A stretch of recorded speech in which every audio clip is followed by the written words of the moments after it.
Hello, everyone, and welcome back to another episode of the Double Feature Podcast. Thank you so much to everyone who has listened to all of the episodes so far. We are already to episode 4, which is really, really exciting. Today, I am joined by one of the coolest people I know, but still have yet to really hang out with in person, unfortunately. Jesse, how are you? That's a lie. We hung out in Los Angeles.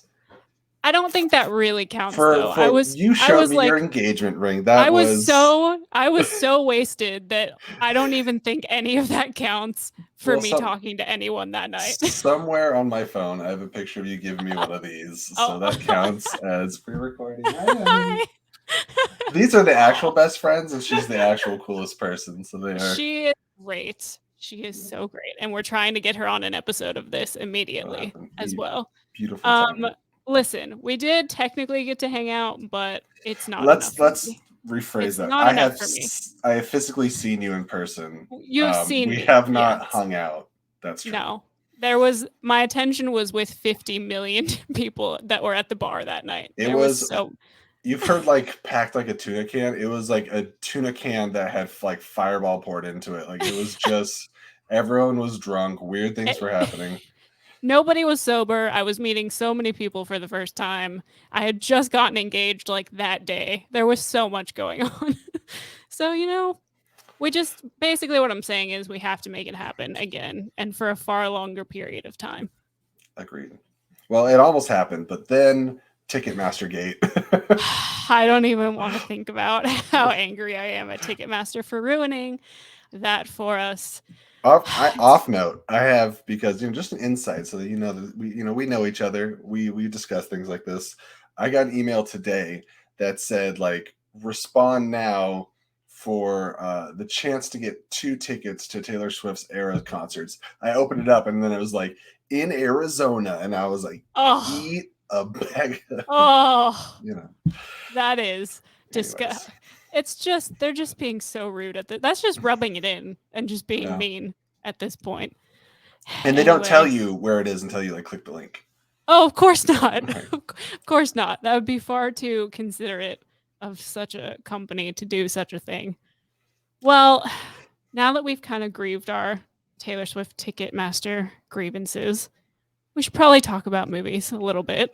I'll have to talk about movies. What is it that got you into movies? Like when did you start actually falling in love with movies? So I feel like there's a couple different answers to put in there because I guess movies have been around all my life, but not in the way that some people like. It's been like people like, oh, I watched all these movies. My parents were big movie fans. Not really. Like we just had movies in the way that regular families just have movies on and stuff. My dad liked the equivalent of maybe 3 films, and there was always movies on TV. So I just enjoyed movies for the entertainment value. But it was somewhere around like coming out of high school that I started becoming like infatuated with them. I started taking like video production in school, and it started when like the MCU started taking off because that's when I felt like I had to be at a theater. Like I had a reason that I had to go. But then that branched out into loving and seeing all kinds of movies. And there's so many like points in my movie timeline that I can remember specifically. Nightcrawler with Jake Gyllenhaal was the first time I decided I need to see all the movies I can. Like that was the first time I broke out of kind of like the blockbuster formula and saw something I didn't think I'd normally see, and it changed how I feel about movies and how I view movies. And then of course, there's being involved in the movie trivia schmodown and that whole competition at another level of appreciation. So yeah, it's been a lot of fun. That's really interesting. I don't think I've ever heard someone like mention that movie specifically as that like it's such a unique. I think it's unique. I think that's really cool. Thank you. It is a movie I have yet to watch. It's been on my list for so long, and Can I I haven't change the watched double it. feature? You're Pause. like, like immediately we need to change Princess this. Bride and Nightcrawler. And everyone's like, why? Well, So yeah, that's definitely moved up on my priority list now. Definitely need to check that out. But I guess going along with that, because I've talked to some people and it's not necessarily true for everyone, but for most people I talk to, I find that there's like a certain element of movies that speaks to them? Like they either love hearing the score or they love a great script, or like is there something that really draws you to a movie specifically? Yes, all those things. All of Um, all of them. well, it's funny because like I remember at one point a few years back, like when I still touched Facebook with a 10-foot pole, I was like every day putting like a movie for my top 10, and they were so eclectic. It was like Anchorman, Jurassic Park, Princess Bride. Um, I'm trying to think, but it was all over the place, and it was just either movies that I've rewatched so many times because they make me laugh, or I've rewatched so many times because they make me feel. And another thing in my movie journey, 2013, Man of Steel was the first time I started paying attention to scores. Okay.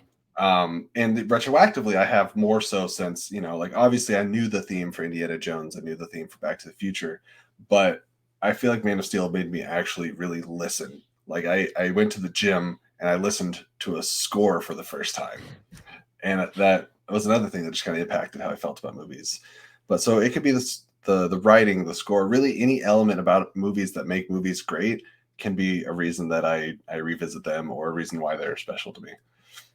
Can't disagree with you there. I definitely I think that there are a lot of movies that have specific things that stand out to me. Mhm. Even though I love a lot about them. Like recently I've had the Babylon score on repeat. Like I've just been listening to it over and over and over and over again. And I love that movie.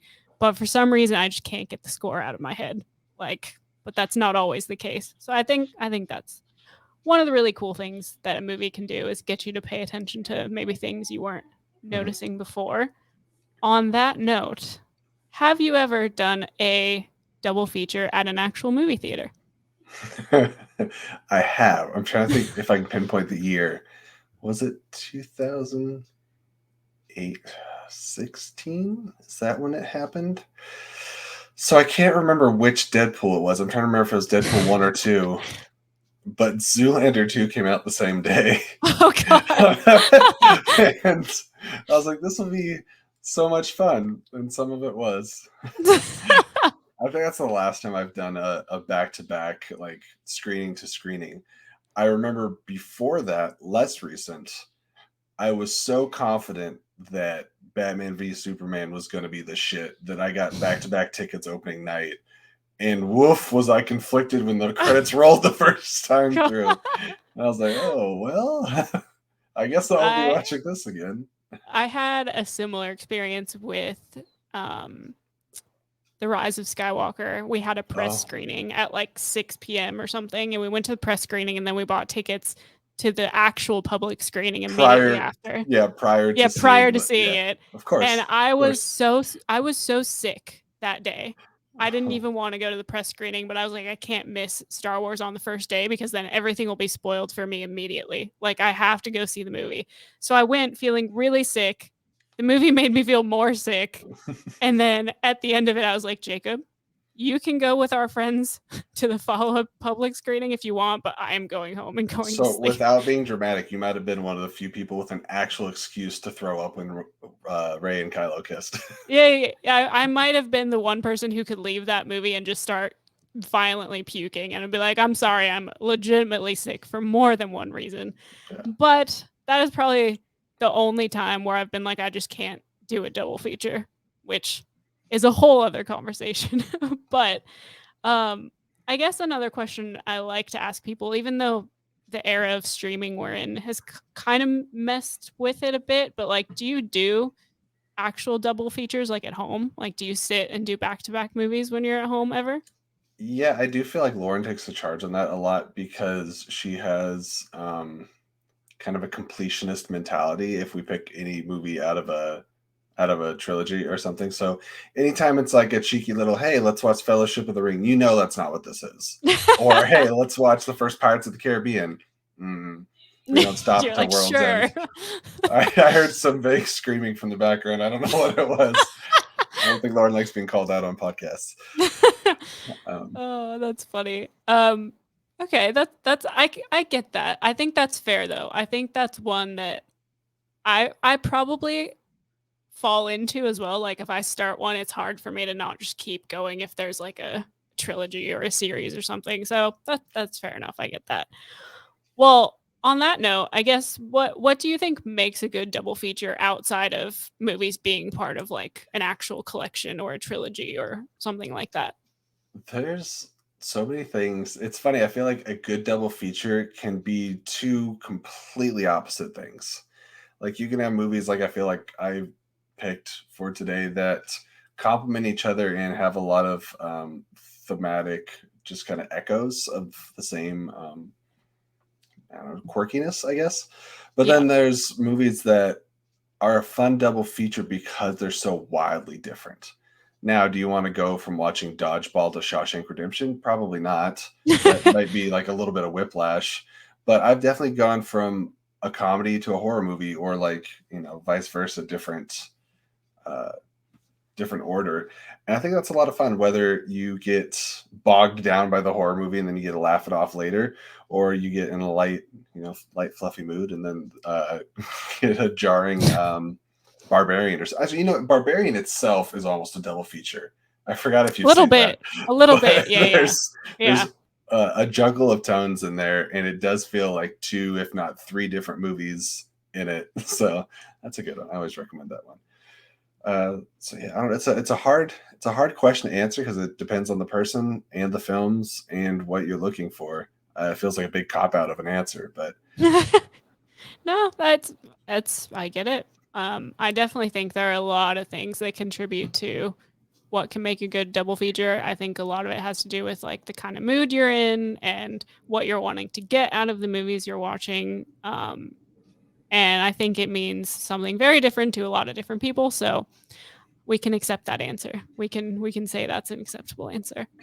But I guess that leaves us with going through what your actual double feature you picked was. So why did you pick the double feature you picked? What led you to it?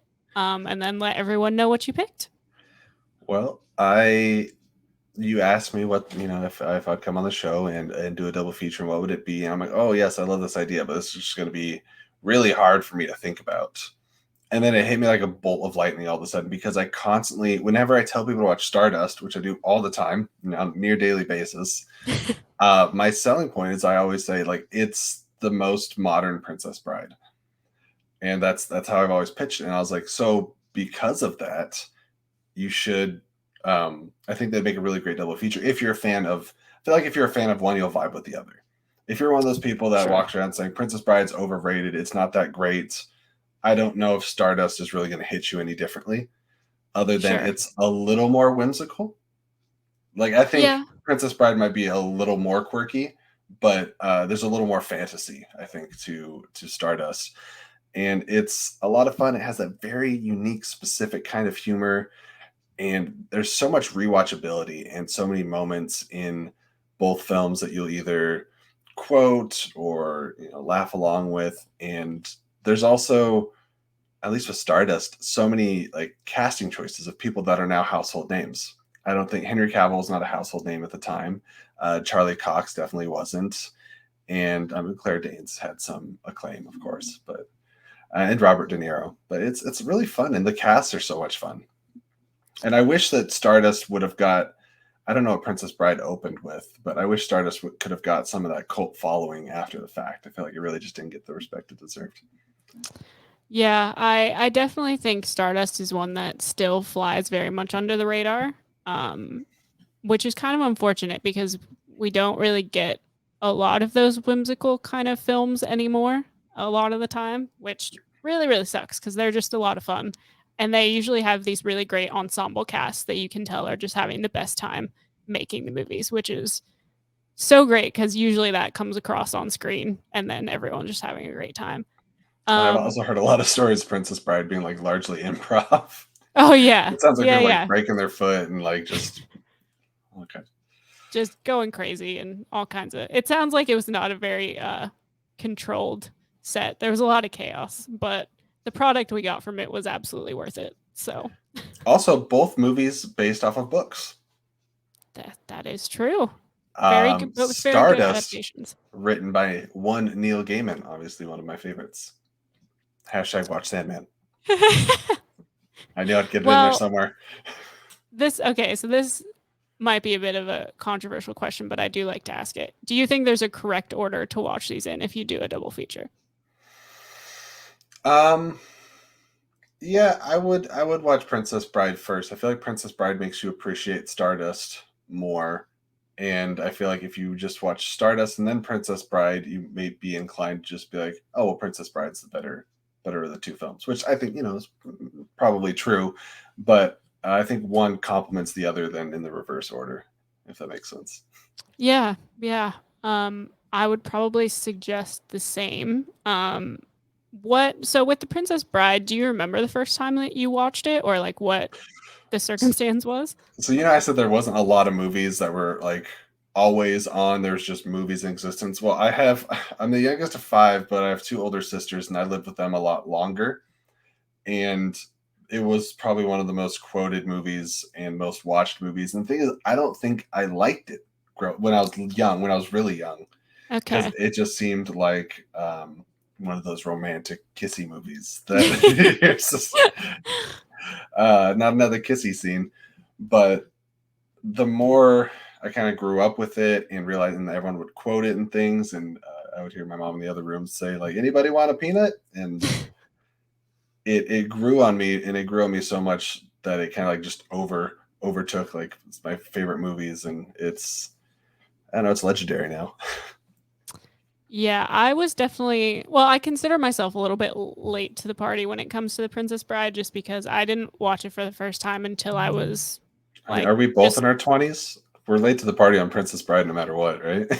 yeah, but I mean, I had friends who had like grown up with it, like had watched it as a kid, and I had a friend in middle school who'd like talked about it constantly, like would quote it all the time, and I never had any idea what he was talking about because I wasn't super into movies at that time.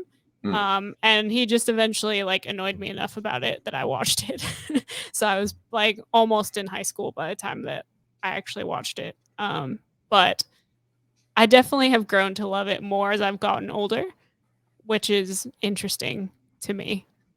Just I feel, because it's obviously like, dressed up as this fun like fantasy kind of world, but the themes and the humor and stuff are so geared towards, I think, an older audience. yeah, and there's a lot of things that just usually jokes get dated and they fade, and there's just something timeless I think about Princess Bride. Like it looked almost like an older movie when it came out, and it still has that charm to it. And it's humor that doesn't rely on pop culture or references or anything like that. So we could watch this 20 years from now, and I feel like it would be just as relevant.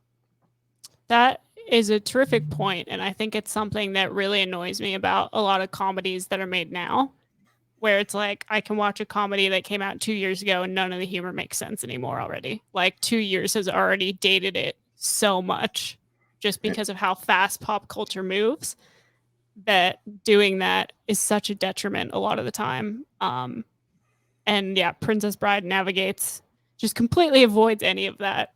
And it's something that I think is probably why it became such a cult classic and people of all ages and who exist in all times can love it as much as they did when it came out. But again, I don't actually know how well it did when it came out. I don't think it was a big hit, but I could be wrong. And it doesn't matter what generation you are, what decade you were born in, marriage is still funny.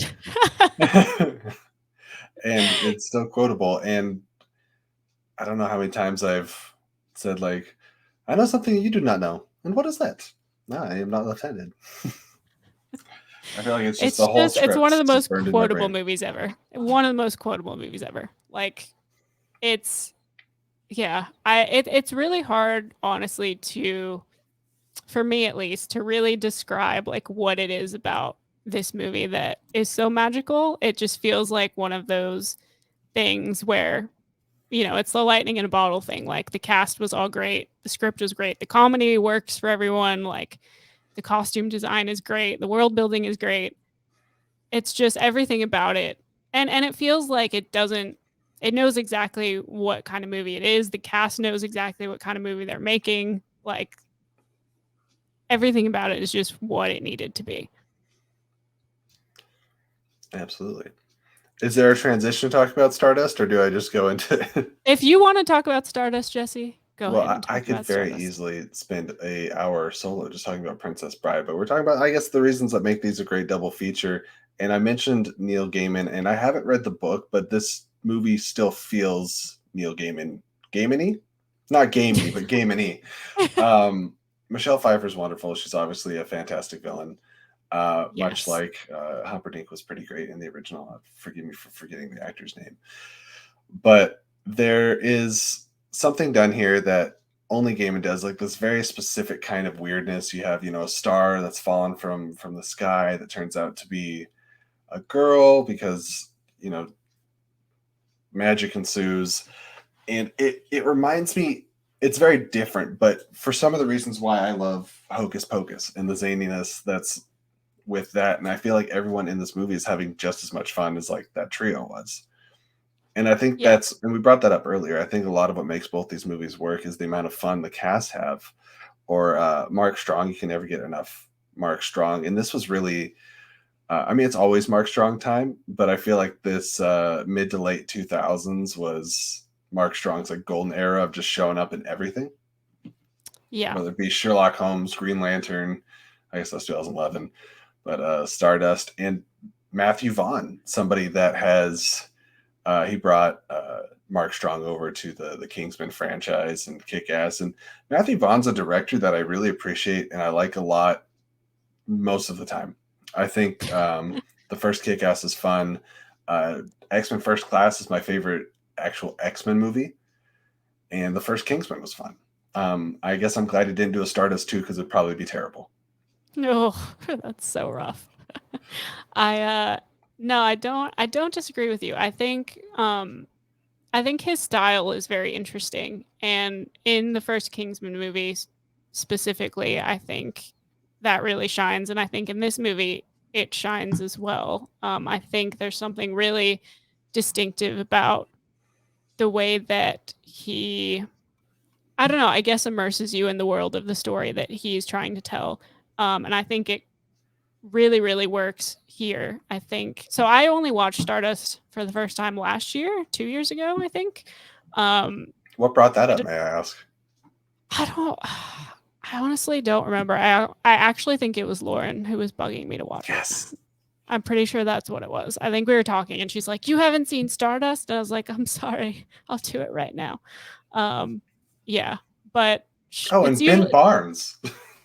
I know. We haven't even talked about Ben Barnes yet. Like these casts are both so stacked with just like it's these two have to be like at least in the running for like the quintessential just like stacked cast ensemble movies of people who then went on to just do so many great things. Like It's funny that it's Charlie Cox and crazy. Ben Barnes are both in here. Yeah, I know. That is pretty crazy. And like, yeah, I don't know. I guess for me, these two movies really, and I've kind of said it already, but these two movies just really represent something I feel like is missing in a lot of movies that we get that are made now. Like they just feel so timeless and they feel like they're not afraid to be fantastical and whimsical and just fun. Like they're just not trying to, they're not making fun of themselves for it. They're not afraid to just like be sincere in what they're doing.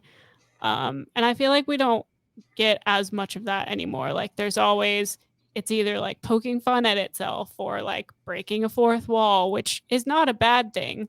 But sometimes I wish that we just had more movies that made me feel like these two do, where it's just sincere and it's fun. I think And maybe that's one of the reasons that these both stand out to me is I feel like there's not a lot of movies that encapsulate everything that they are. There's such a mix of genres. Like on the surface, you can say, "Oh, it's just a romantic fantasy." Yeah, that's at its core for both of them. But there is obviously there's comedy, There's action in both, exciting, fun action, and then there's moments that are horrific, or at least horrific at the time. You know, you have the stuff happening in the fire swamp or the pit of despair in Princess Bride, but then also like spoiler alert, Mark Strong's deceased body being puppeteered by Michelle Pfeiffer and fighting Charlie Cox is like a little creepy, but kind of funny at the same time. So it just like really rides that line.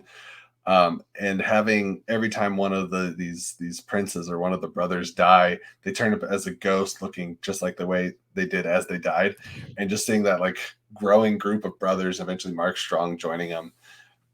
It's just silly. I think both these movies capture silly without leaning too heavily into it. Yeah, I think they both managed to take themselves just seriously enough to where like you do actually care about the characters and what's happening and you do get invested, but you're having a good time doing it. No matter what's happening, which is really great. And I definitely I definitely think that it's really easy for people to like dismiss these kinds of movies and kind of misunderstand, I guess, what they're trying to accomplish. And it just kind of feels like that's the case even more so now when there's like so much content all the time. And I think it's really great to actually have you on here talking about these movies and hopefully getting more people to like talk about them and think about it, That was which another is really reason exciting. why I wanted to pick Stardust is that I feel like everybody has, if not watched, definitely heard of Princess Bride. Like it does have that huge following and cultural awareness. And I feel like I bring up Stardust often and I get a lot of what is that? I have Yeah. no idea. And I'll tell people like the cats, like, how have I never heard of this? I was like, I think it just got swallowed up in the 2007 of it all, like, you know, between 2005 and like onward, and especially now, theatrical releases just kept getting denser and denser, and the competition was like more and more and more than it was in 87 when Princess Yep. Bride came out. So I just feel like it never got a fair shake, and I wish there was something we could do, even if it's, I don't know, a I don't want a sequel to this, but if a sequel would make people retroactively go back and watch this Right. one, like, Yeah. I definitely don't want a reboot by any means, No, but no, no. if you want to do something to continue this universe, like, hey, this is kind of a legacy sequel to Stardust, people are like, oh, what's that? And then they go back and rediscover it. Like, if Yeah. that's what it took, I'd take it.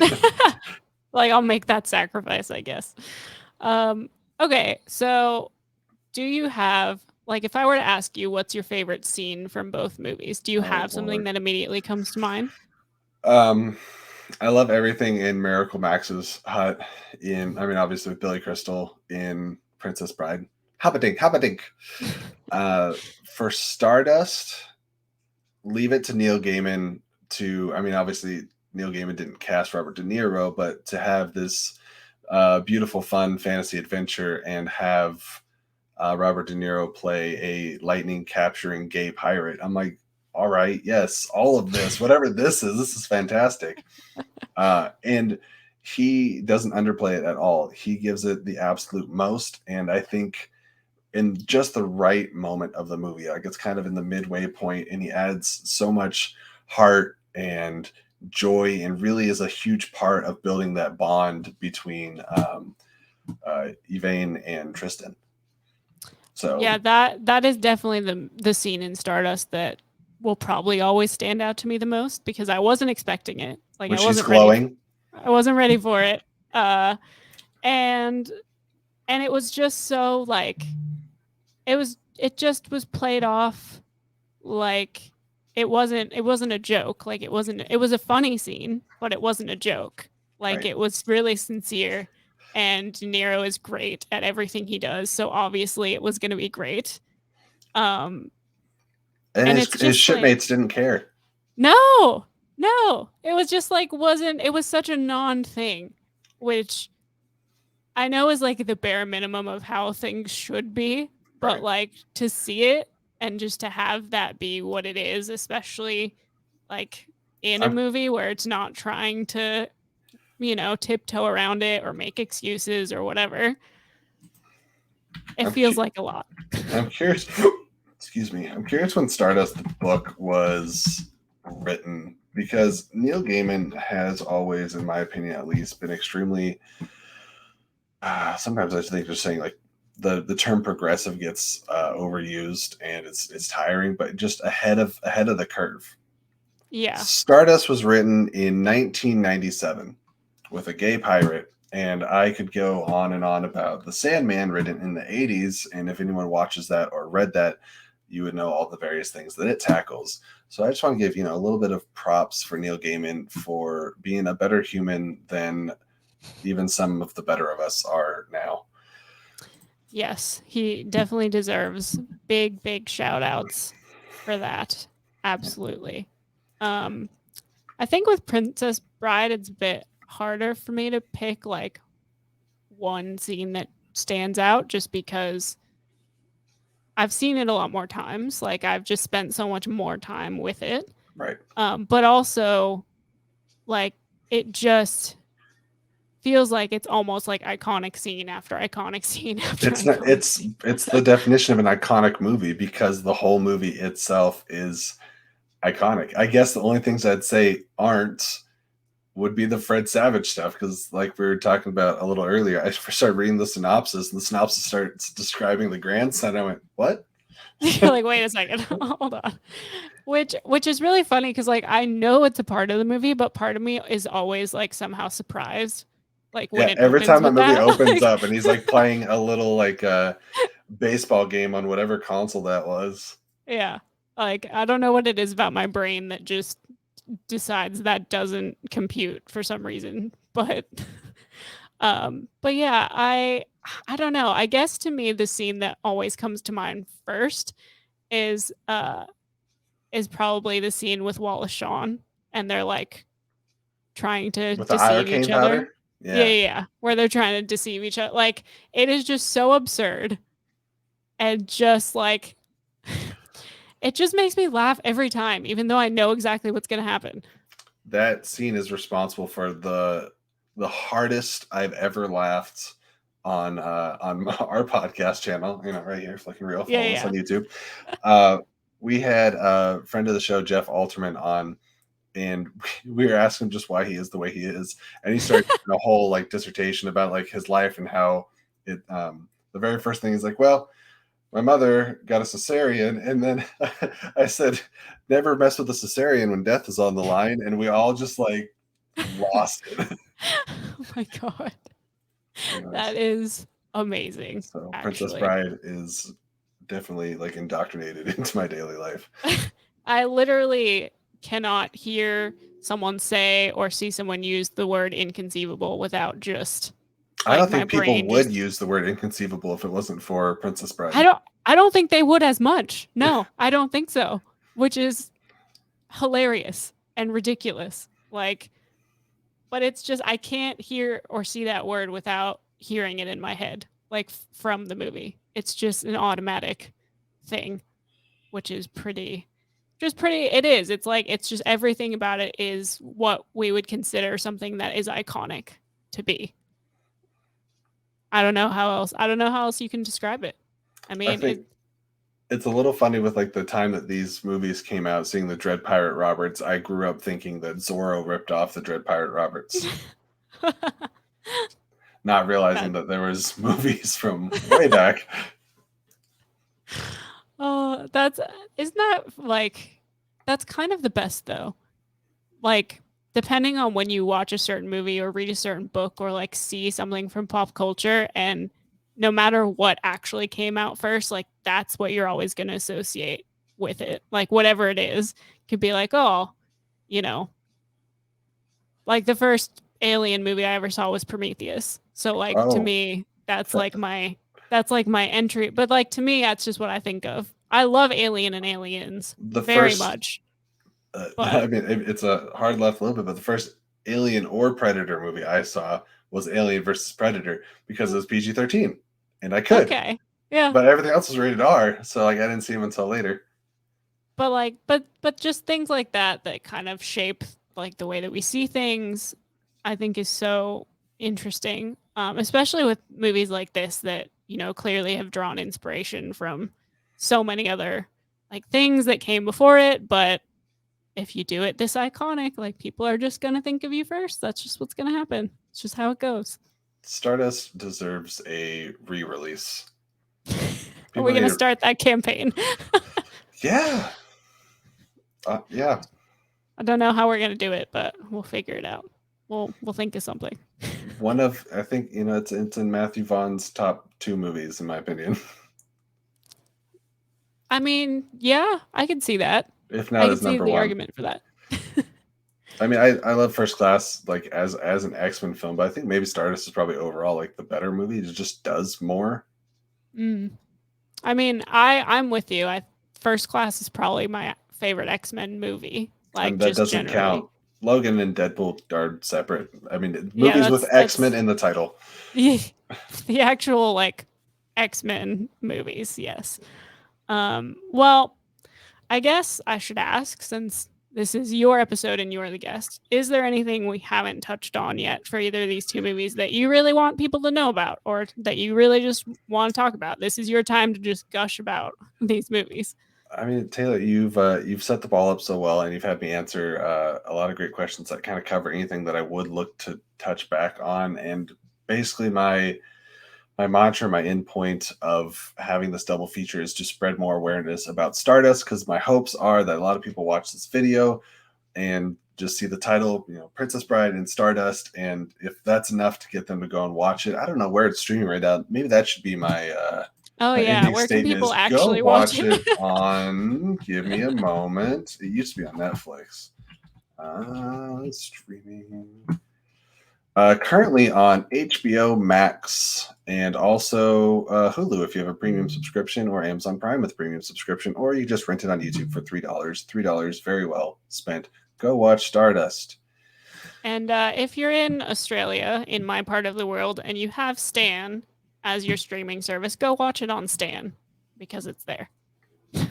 So there we go. We've It's given people the avenues to watch it. in So Princess Bride. If you don't own it, what's wrong with you? Like, I'm at not this going to tell you where to point, stream that. at this point, I don't know if we can help you if you haven't seen The Princess Bride. That one's pretty culturally relevant at all times, and there's not much else that I we can do definitely, about that.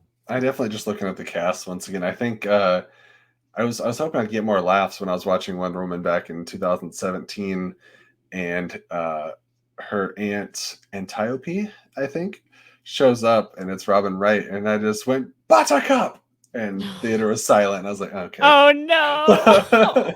Ow. God. It is boo. No, it that's it it. is That's that the iconic that's moment. you're like, that's my claim to not fame. That's me. Just oh, that's so sad though. Like I feel like maybe people just don't like consciously make the connection. Like they Yeah. just don't. I don't know. That's really weird. People just don't appreciate good humor, I guess. I don't know. I And don't know then what to whatever say. cop show Mandy Patinkin's on, I always forget what it is, but I couldn't watch an episode without going, "My name is Inigo Montoya. You killed my father. Prepare to die." Although, That's fun fact, that's for the fair. first, I don't know, 20 years of my life, I thought his name was Indigo, like the color. Indigo Montoya, not I Amigo. mean, Indigo would also be a really killer first name for him to have. Like, Absolutely. I mean, the first exposure I actually had to Mandy Patinkin Wait, was was definitely it Dick Tracy? was definitely binge watching all of Criminal Minds. Oh, there it is. Okay. So I was addicted to that TV show and then went backwards and saw him in The Princess Bride, which was a very interesting jump to make. So, you know, he's very versatile and awesome, and we love Mandy on this show. So we're just gonna make sure that everybody knows that. If you haven't watched Criminal Minds, go watch it because the at least the early seasons are And if you haven't watched fantastic. Stardust, you are a criminal. And we will send you our petition to get it re-released. Starting And the night, get the hashtag. We gotta get a hold of Neil Gaiman. I think you God, might have liked my tweet once, so we're good so friends. you're BFFs now. You Yeah, can make that that happen. works. It's me, Neil Gaiman, Jessica Darrow from Enchanted, or not Enchanted, Encanto. Man, I really effed that up. Nobody from Enchanted has liked any of my tweets. Amy Adams, I'm Oh. looking at you. Well, you and all your famous friends over there, I'm sure you can make something happen with Stardust, and I will be right there with you as you're trying to valiantly bring it back because it is a movie that I think really gets overlooked sadly, but I guess if there's nothing else you want to really highlight, you should let the people know where they can find you and what you've got going on because you've always got a lot going on, Jesse. I stay busy. Like we are. Listen, we got a nice little network on our channel. So this is an old shirt. Our graphic doesn't look like this, but it's spelled the same. It is Flick in Real on YouTube with little hyphens between the ends. And you can also find us on Twitter at Flick and Real without the hyphens. And we're on Instagram, just not very often. On Twitch, also not very often, but most frequently YouTube. Also Apple Podcasts, Spotify. You can catch Allison Salamoni's You've Never Seen It on the Flick and Real channel there, which is just basically a collection of all these different movies that she has not seen, that she has guests come on that recommended a film. Taylor, I believe you've been on that show. What I was the have been movie? on. We did Prometheus. Oh, of course. I was like, why does that sound so familiar? So I'm trying to campaign to have her bring me back on when she does Covenant, and we can make it like a double, a double Perfect. thing. Uh, So you can usually find us every Friday night doing speakeasies, but it just kind of depends on what's going on. At the time of this recording, Last of Us was on a different night because of Super Bowl. So once again, sports interfering with nerds wanting to do nerd things, stupid jocks. Uh, so yeah, and then let's see, Saturday mornings, 8 a.m., news and views, typically with Scott Fox and Chris Anthony Lopez. And other than that, just a bunch of arbitrary trailer reactions, random shorts, and all that good stuff. Oh, yeah, TikTok. You can literally, like, if you have some kind of app, put Flick and Reel in it, and there's a good chance you'll find us doing something. you guys are on top of it, man. Like you guys can be found basically everywhere doing basically everything. So everyone go check out their stuff. They're always Coming putting out really soon great is Flick content. and Reel OnlyFans, but we haven't opened it to the public just yet. That there's a lot that could happen there with the lovely cast that you guys have going. So We did cross 1,000 subscribers though, so that's there's our so big exciting. claim Oh, to that. love that. Well, we're going to try and get you some more, hopefully. People Yeah, listening to the show, that would be great. Please go support them over on Flick and Reel. Um, everyone listening, if you haven't already, go check out my other podcast that I do with Jacob and Elena. We do the Lights on a Screen podcast every week, talking about new movies that come out. So go check that out. If you want to find me basically anywhere on social media, search at Finally Tailored, and you'll probably find me there. But thank you guys so very much for joining us once again for another episode of the Double Feature Podcast, and we will see you next episode.